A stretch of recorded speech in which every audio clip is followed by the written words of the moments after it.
final lesson is how to get them to reveal their true selves. And this massively helps with your case, because I tend to like it to those ghost stories that you see in films, whereby there's the one person who says, I've seen a ghost, and everyone thinks that they're a bit crazy. It's not until the people in the film who deny that a ghost exists see evidence of that ghost, that's when they believe.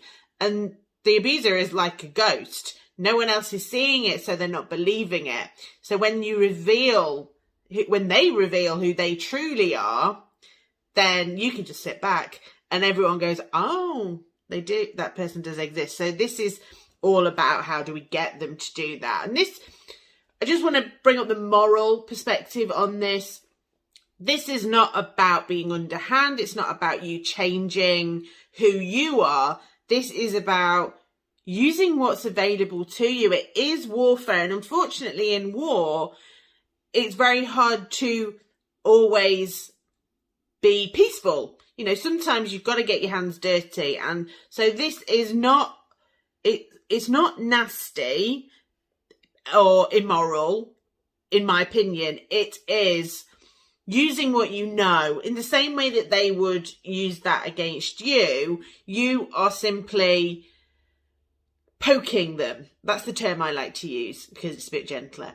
But I totally understand if this is something you're not comfortable with, then you don't have to do it. But these are the ways that, you know, if you're feeling exasperated, these are the ways that you can get them to reveal themselves. So you've been through those lists of fears, those triggers, and I want you to choose 3 or 4, the main ones. As we talk about in the communication section, the bonus, we're going to be focusing on 3 to 4 separate areas, themes, patterns. So pick out 3 or 4 that really stand out. And now I want you to think about how you can use them in your case. I'm going to give you the example of if someone is triangulating others. So that's an abandonment fear.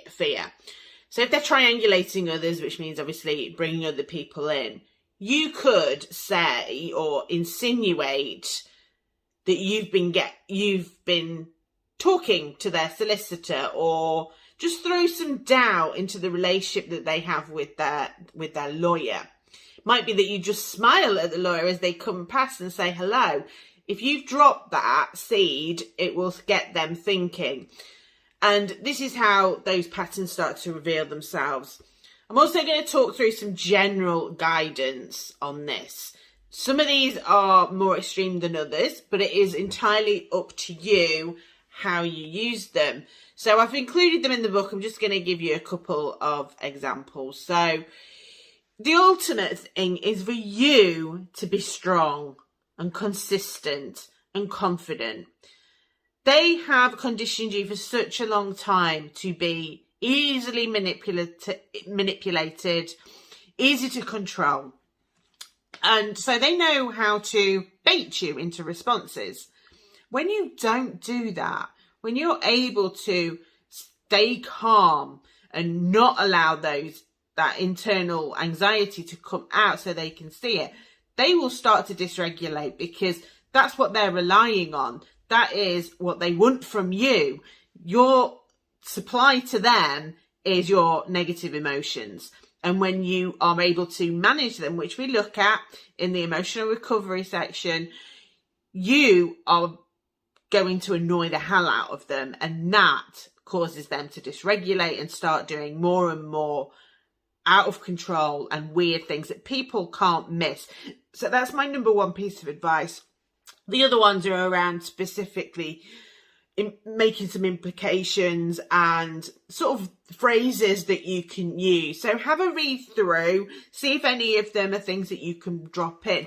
The important thing is you need to make sure that they are worded in a way that no one else will know what you're doing with. They are very specific words and phrases to be used that only your ex will respond to.